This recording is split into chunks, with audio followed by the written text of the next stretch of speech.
Bendiciones abundantes para todos.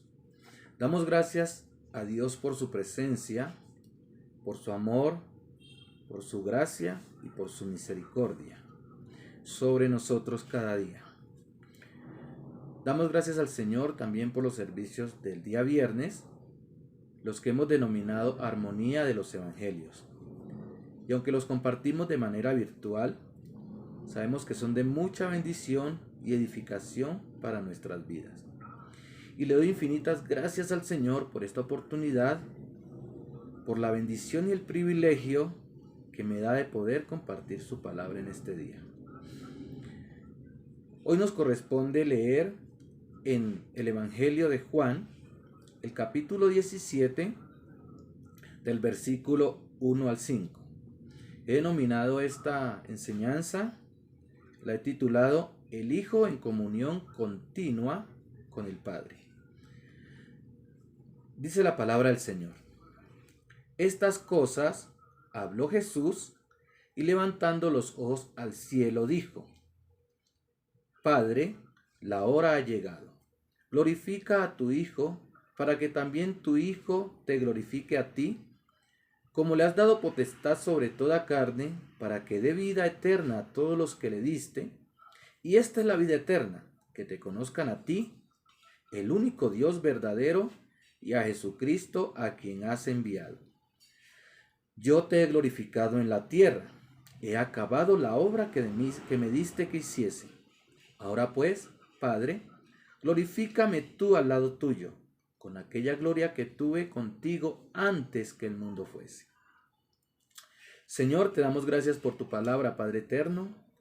Gracias por la bendición, Señor, de poder leerla, de poderla escuchar, de poderla atesorar en nuestras vidas, de poder entenderla, Señor. Que tu Espíritu Santo nos dé la gracia, nos ilumine en este día, Señor, para que tu palabra, Señor, la podamos entender como tú quieres, Señor maravilloso, y podamos, Señor, dar ese fruto que tú quieres que demos por medio de ella, Señor. Señor, haznos crecer en ti cada día, Señor maravilloso, y que podamos ir avanzando, Señor, contigo cada momento. Te damos gracias por tu presencia en este día, Padre, en nuestras vidas. Señor, bendice a tu pueblo, a tu iglesia, Señor, y que esta palabra, Señor, penetre en cada corazón, Señor, y que haga lo que tú quieres, Señor, en aquellos y para lo que la has enviado, Señor. Te damos gracias, Señor, Padre eterno, en el nombre de Jesucristo, nuestro Rey, Dios y Salvador, y por la presencia de tu Espíritu Santo en nuestras vidas. A ti sea la gloria, la honra y la alabanza y la adoración por siempre. Gracias, bendito Dios Altísimo. Amén. Gloria a Dios. Esta palabra es una de las palabras que pronunció Jesús antes de ser arrestado. Cuando ya había terminado la obra, su ministerio terrenal, cuando ya él sabía que estaba a punto de partir hacia la cruz. Entonces, miramos cómo el Señor lo que hace es levantar su vista hacia el Padre. La satisfacción de Jesús al haber terminado su obra es como cuando alguien dice: acabé lo que me habían encomendado y estoy satisfecho con lo que he hecho hasta ahora. Ya le quedaban los últimos momentos para darle el punto final o la culminación a su ministerio terrenal. El Señor Jesús es nuestro mejor ejemplo. Dice la palabra: estas cosas habló Jesús. ¿Y qué? Levantando su vista al cielo. En esto el Señor nos muestra que a quién debemos levantar nuestra mirada siempre. El Señor Jesús sabía lo que le venía, lo que le esperaba. Sabía que tenía que dar un paso muy importante, un paso de angustia, un paso de dolor, pero también un paso de triunfo.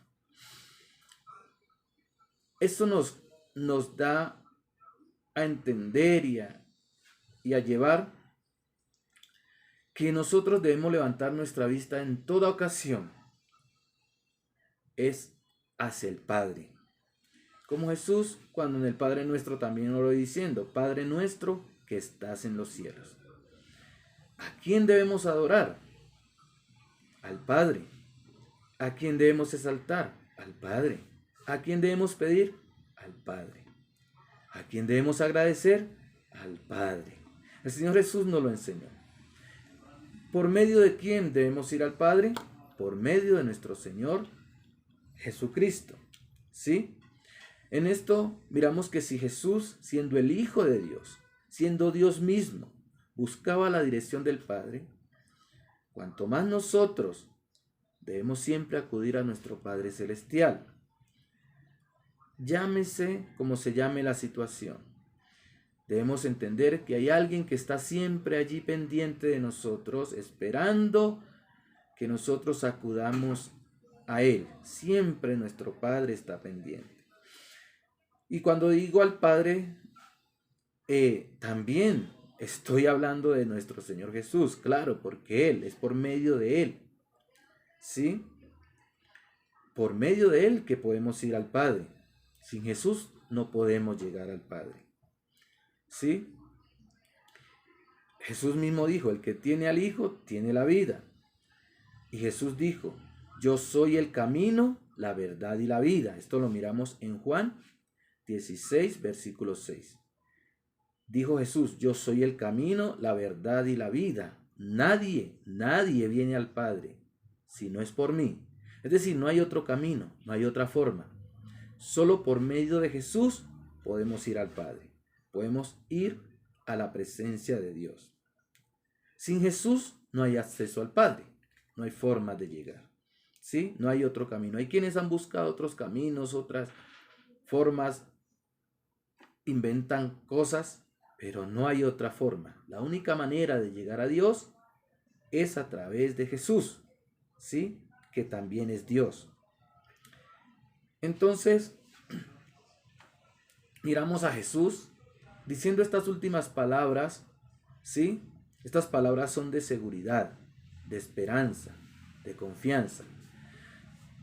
Cuando si miramos los capítulos anteriores de este capítulo 17, del cual hemos leído los primeros versículos, miramos que Jesús oró siempre a favor de sus discípulos, ¿sí? Su oración era de darles confianza, de darles esperanza, de darles seguridad. Pero miramos que en estos 5 versículos que leímos, el Señor está orando por sí mismo y está dirigiéndose al Padre. Está diciendo, Padre, ¿sí? Glorifícame al lado tuyo. Padre, he acabado la obra que me diste. Padre, quiero volver al lado tuyo. ¿Sí?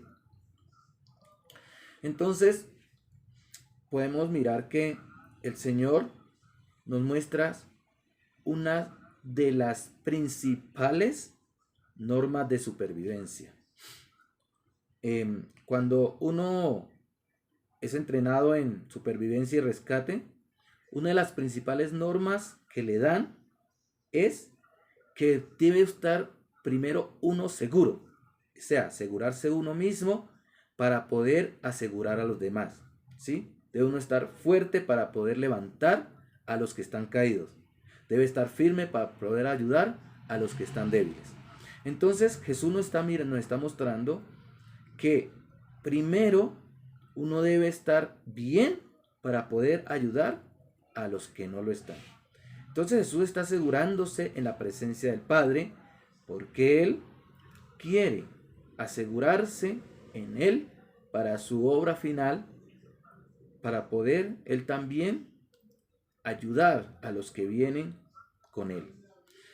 Por eso dice, Señor, glorifícame al lado tuyo, ¿sí?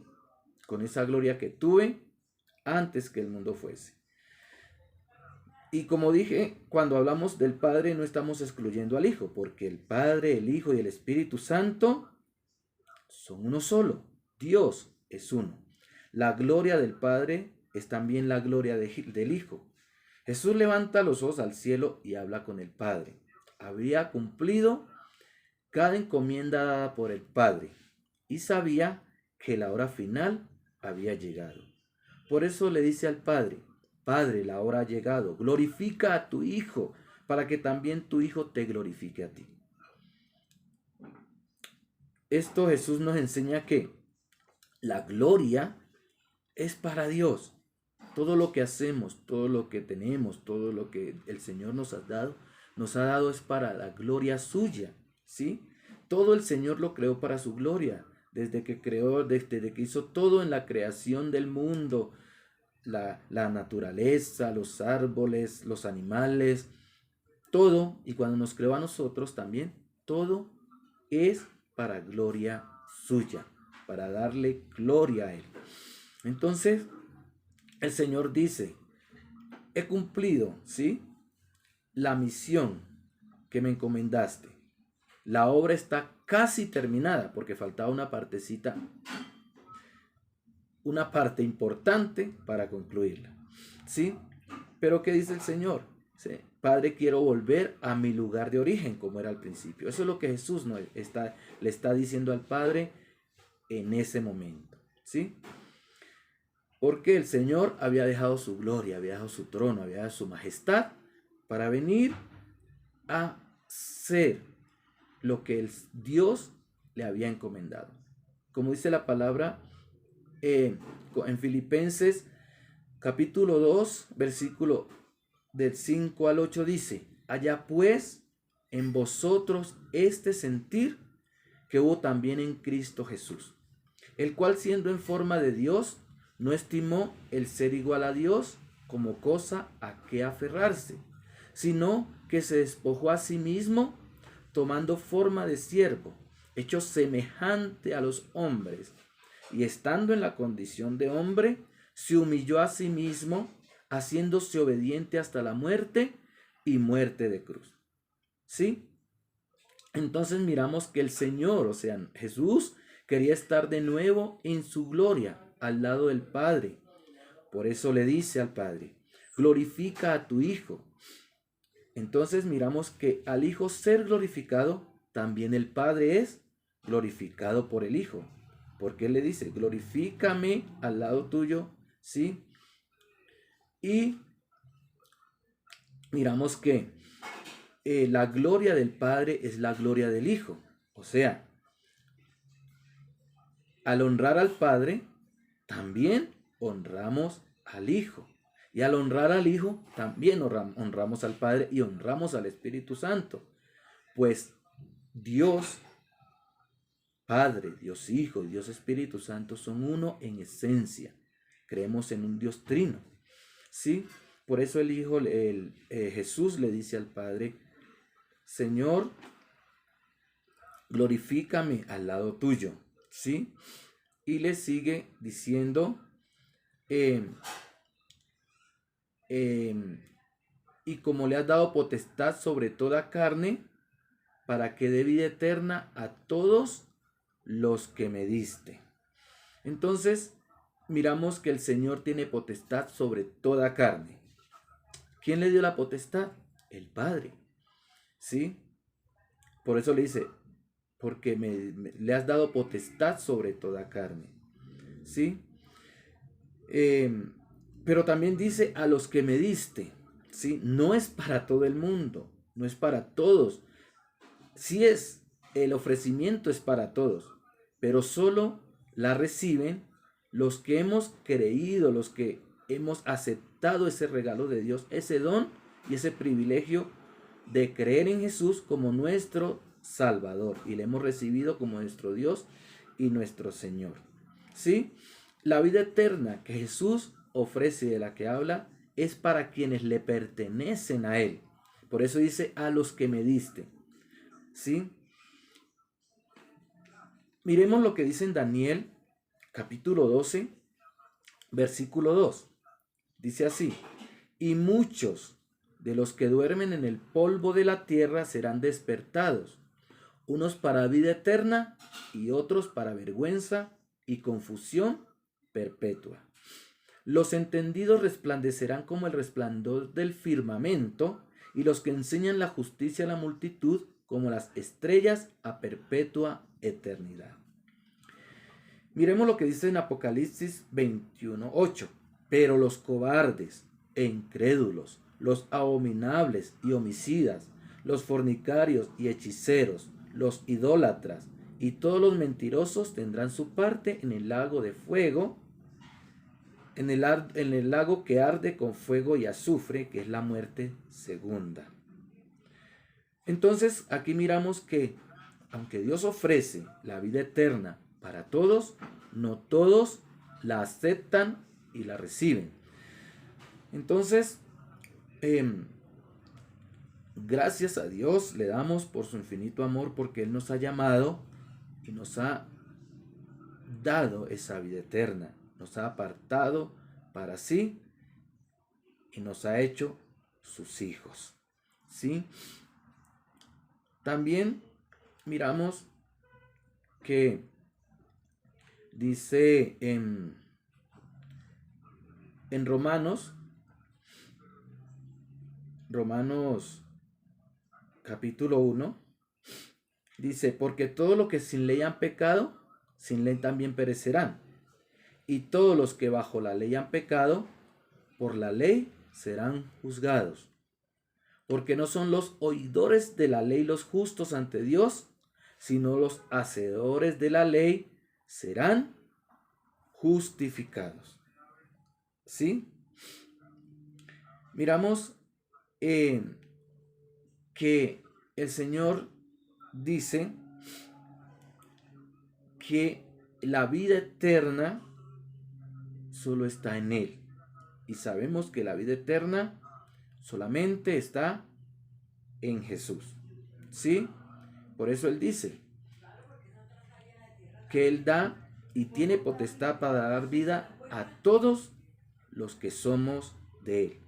Y en el versículo 3 dice, en Juan capítulo 17, y esta es la vida eterna, que te conozcan a ti, el único Dios verdadero, y a Jesucristo, a quien has enviado. Entonces, a quien has enviado, dice la palabra, esta es la vida eterna, que te conozcan a ti, el único Dios verdadero, y a Jesucristo, a quien has enviado. Entonces, en esto podemos entender que la vida eterna es conocer a Dios, conocer a Jesús, conocer de su palabra y tener comunión íntima con Él. ¿Sí? Dice en Juan capítulo 6, versículos 27 al 29, dice así: trabajad no por la comida que perece, sino por la comida que a vida eterna permanece, la cual el Hijo del Hombre os dará, porque a éste señaló Dios el Padre. Entonces le dijeron, ¿qué debemos hacer? En el versículo 28, para poner en práctica las obras de Dios.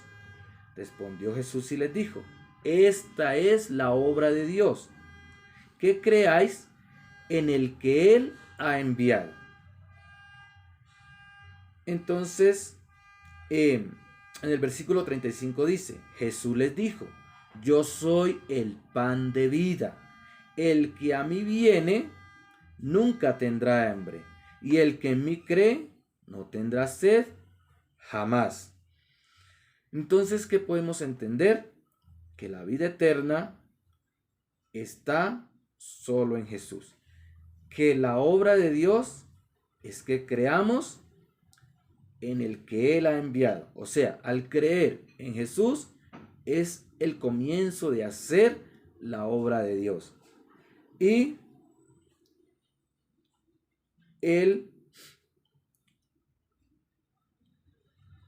la vida eterna es conocerle. La vida eterna es conocerle. La obra de Dios es creer en Él y la vida eterna es conocerle. ¿Sí? Por eso En Juan capítulo 1 dice, el versículo 1, lo que era desde el principio, lo que hemos visto con nuestros ojos, lo que hemos contemplado y palparon nuestras manos tocante al verbo de vida. Perdón, porque la vida fue manifestada y la hemos visto, y testificamos y os anunciamos la vida eterna, la cual estaba con el Padre y se nos manifestó. ¿De quién está hablando? Que en el principio era el verbo, Jesús, la palabra de Dios, ¿sí? La cual estaba con el Padre, en la esencia misma, un solo Dios, ¿sí? La cual hemos visto, o sea, Jesús se dio a conocer, nació, fue como hombre, como el Hijo de Dios y como el Hijo del hombre, y dice, y hemos testificado y anunciamos la vida eterna, la cual estaba con el Padre y se nos manifestó. Y también miramos en 1 de Juan, capítulo 5, 20, perdón, que dice, pero sabemos, perdón, pero sabemos que el Hijo de Dios ha venido y nos ha dado entendimiento. El Hijo de Dios, sea Jesucristo nuestro Señor, ha venido y nos ha dado entendimiento para conocer al que es verdadero. O sea, y estamos en el verdadero. Amén. En su Hijo Jesucristo. Este es el verdadero Dios y la vida eterna. Amén. Y esta es la voluntad, dice, y esta es la voluntad del que me ha enviado, que a todo aquel que ve al Hijo y cree en él, tenga vida eterna, y yo le resucitaré en el día postrero. Amén. Entonces, como ya dije, la vida eterna consiste en conocer a Dios, y la obra de Dios es creer en el Señor. ¿Sí? La obra de Dios es creer en el Señor, y la vida eterna es conocerle. ¿Qué es conocer a Dios? Entonces, ¿sí? Conocer a Dios es saber de sus propósitos, su voluntad. Conocer a Dios es saber qué le agrada y también, claro, lo que le desagrada. ¿Sí? Es saber cuál es su obra y su plan eterno. Conocer a Dios es tener comunión con Él, andar de su mano. Conocer a Dios es obedecerle. Como dice algo, una lectura, por ahí una frase,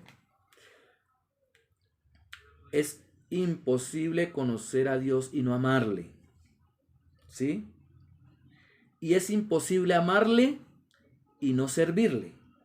Entonces, conocer a Dios es conocerle, tener comunión con Él, amarle y servirle. En eso demostramos que conocemos a Dios, cuando le servimos, cuando le amamos y cuando confiamos en Él.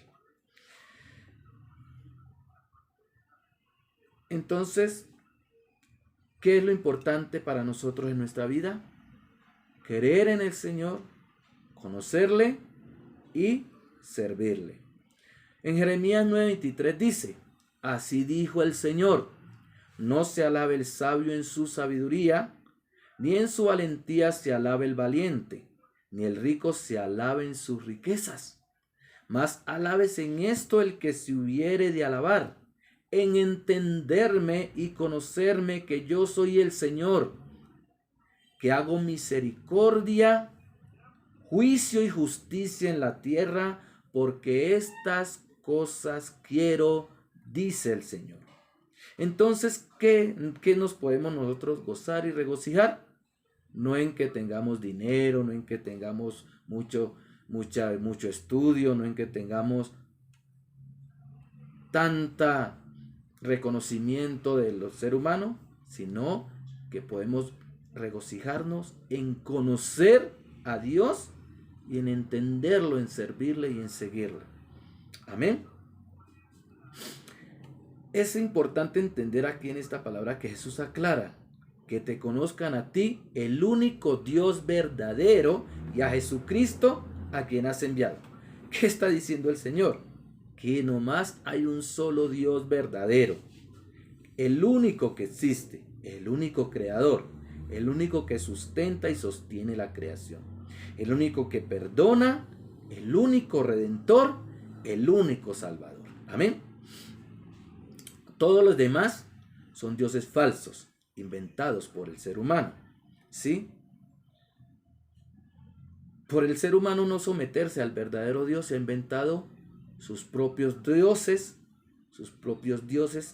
acomodándolos a su manera de pensar y a su forma de ser, dejando de un lado al verdadero Dios y engañándose a sí mismo.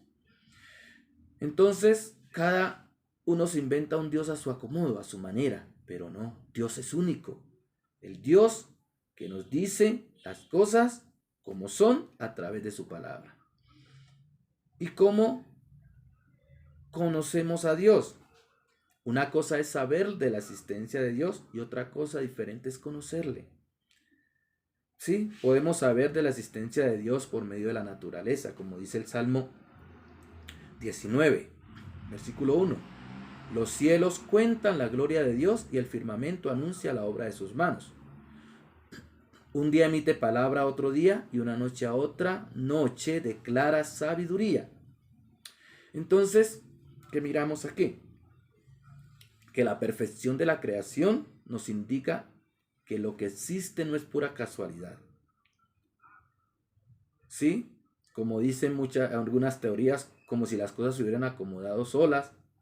Tampoco es producto de evolución, como si todo hubiera ido progresando hasta llegar a ser perfecto. No, así no es. Nada se acomoda solo por casualidad. Tiene que haber alguien que ordene las cosas, alguien que les dé dirección. Como vemos, al contrario, las cosas y aún nosotros mismos tratamos, y nuestra tendencia es ser desordenados, apartarnos de las cosas que son buenas. Nuestra tendencia, como dice la palabra, es siempre al mal, ¿sí? Entonces, en esto, cuando miramos la perfección de la naturaleza y las cosas que Dios ha hecho, esto nos indica que hay un ser supremo, creador, soberano y que lo ordena todo. Miramos que en Génesis capítulo 1 dice el versículo 31, y vio Dios todo lo que había hecho, y he aquí que era bueno en gran manera, ¿sí? También cuando leemos en Romanos, miramos que dice, porque lo que de Dios se conoce les es manifiesto, pues Dios se lo manifestó. Porque las cosas invisibles de Él, su eterno poder y deidad, se hacen claramente visibles desde la creación del mundo, siendo entendidas por medio de las cosas hechas, de modo que ¿qué? Que nadie tiene excusa. ¿Sí? Nadie puede decir, ay Señor, es que no creímos porque no miramos, no entendimos. Porque hay algo más. ¿Cómo también podemos entender de la existencia de Dios? Por nuestro ser interior. Dios ha puesto en cada ser humano la conciencia.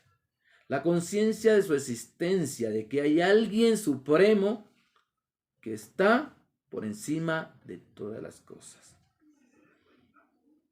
Sino que el ser humano que no quiere someterse a Dios, quiere acallar esa voz interior. ¿Sí? Dice el salmista, bendeciré a Jehová que me aconseja, aún en las noches me enseña mi conciencia. ¿Sí? Y sigue diciendo en Romanos, mostrando la obra de la ley escrita en sus corazones, dando testimonio su conciencia y acusándoles o defendiéndoles sus razonamientos. Y dice, en el día en que Dios juzgará por Jesucristo los secretos de los hombres conforme a mi evangelio. Entonces, así podemos entender la existencia de Dios. Pero la mejor manera como podemos conocer a Dios es por medio de su palabra, la Biblia. El Señor ha dejado su palabra para que nosotros le conozcamos, le entendamos, le busquemos, sepamos cuál es su obra, cuál es su propósito, ¿sí? ¿Qué es lo que Él anhela de nosotros? Y claro, qué es lo que le desagrada y lo que no debemos hacer. Como ya leímos, en Juan capítulo 1 dice, en el principio era el verbo, y el verbo era con Dios, y el verbo era Dios. Este era en el principio con Dios. Todas las cosas por Él fueron hechas, y sin Él nada de lo que ha sido hecho fue hecho. En Él estaba la vida, y la vida era la luz de los hombres. La luz en las tinieblas resplandece, y las tinieblas no prevalecieron contra ella. Hebreos 1:1 dice, Dios, habiendo hablado muchas veces y de muchas maneras en otro tiempo a los padres por los profetas, en estos postreros días nos ha hablado por el